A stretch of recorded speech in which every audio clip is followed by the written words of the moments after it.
Let's talk about Peacock. This is a NBC streaming service that I was late to jump on, and I jumped on it and I signed up for it. And the main reason why is because people don't know me. I'm a huge Seth MacFarlane fan, and I love the Ted movies. So I bought the service because they were announcing a Ted prequel or just continuation series on there with Seth MacFarlane doing the voice and everything. I said, okay, I get it. And I wanted to see what it's all about, check it out. So I am now paying $10 a month for Peacock. And I intend to keep my subscription for the next year of this service. And the reason why is just simply because I want to see if the service gets any better. But as of right now, I don't think it's worth it. That's kind of what I want to talk about with this video is this service worth getting? And I will say absolutely freaking not. So let's get into this. Let me grab my Roku remote right here.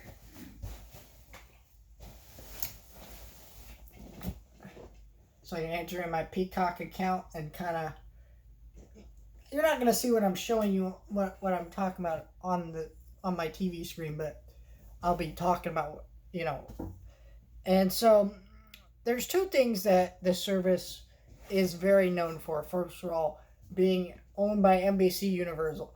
NBC Universal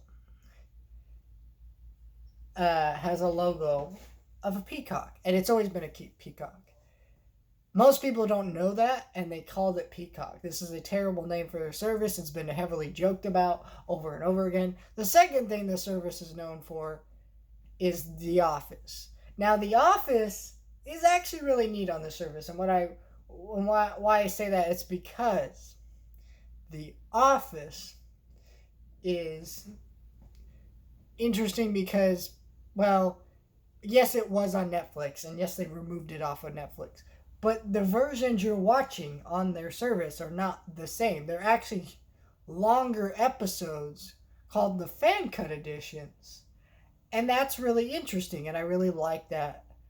And I don't have the Blu-ray box set that they put out, but but from what I understand, those episodes are not like that on that Blu-ray set. I don't know that for sure, so don't quote me. But yeah, so The Office, in a way, is something that is exclusive to the service, and you can't buy physically or stream anywhere the same way, which is interesting. They also, in terms of, now we're just going to go down some of their interesting content. So they have not 355, talk about that in a minute. They have Yellowstone, which is an incredible show, and lots of people love that show. And another thing that's really neat about this service, since theaters are not in the best of shape as of late, movies like Marry Me and the 355, which had released in theaters in the in theaters, in the recent months, are now very quickly put on service. Marry Me came out last month, now it's on Peacock. 355 came out in January, now it's on Peacock. And you can watch those shows, or sorry, not those shows, those movies on Peacock. And some of their other movies have had simultaneous theater and Peacock releases. For example, Halloween Kills did this. So, and I don't know if it was for an extra fee, because I didn't have Peacock at the time, but they're also doing with the new movie Firestarter. So I do know that in some places theaters are not quite open yet. Majority of places, from what I've seen, theaters are open. But if this is an issue for you, here you go. Might be something to look at. Though I don't know many people who want to watch the 355 and Marry Me that bad. But some of their other ones, and they do have a library, and Universal does have quite a library of movies. I'll be honest, my physical media collection behind me there has a lot of Universal titles in there. So let's kind of go through that real quick. So let's see, you got just a lot of older titles. I'm trying to find any noteworthy ones like Casino's on here. They also have, now if you're a kids person, a lot of DreamWorks libraries on here. And DreamWorks movies are great for kids and stuff. But the one thing I'll note about the DreamWorks catalog here is that is that a lot of it is shared with other services like Netflix. So it does make it hard to stream everything all together, but there's still a lot of that. I will say the service is not really a kids service in the sense that there is actually a very small library of kids content, which is very strange because if people know anything about streaming, majority of streaming is actually done by children and their parents, but very strange. Now let's get into the original content. Now keep in mind I've watched very few original content, but the main show I've been watching on here is Bel Air, which I'll be reviewing probably after the finale of season 1 comes out. But that show is a reboot take on Fresh Prince of Bel Air, and that show's interesting.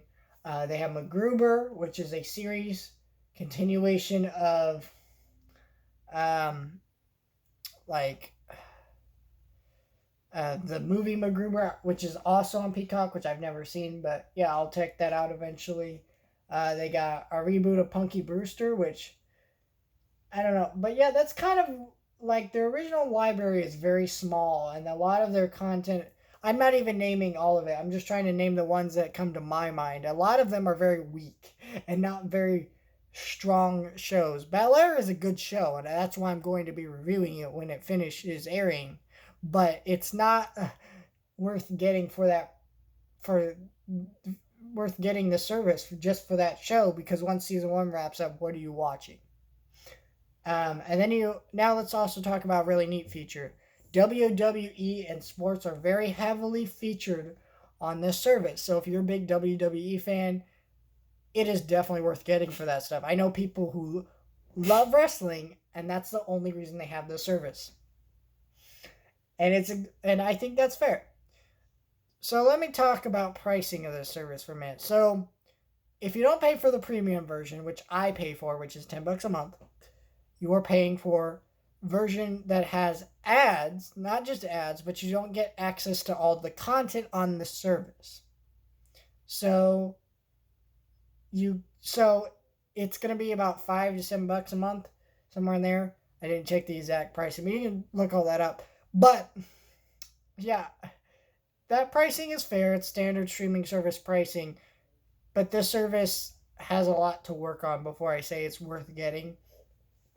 And I probably in a year, today's like March 20th, something like that. I'll report to you guys in March 20th of 2023, and we'll talk about is this service worth getting.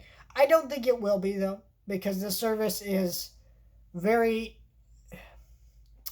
very frustrating in the sense that most services are paying upwards of hundreds of millions of dollars to make content. Peacock is only putting in tens of millions of dollars to put in original content, and it's a failing service, and it is losing NBC money. So who knows how long the service will be around. I'm having it right now because I want to try it, see what's out. I want to give this new service a chance, but unfortunately, I don't think this is going to be one that it will be worth getting or using anytime soon.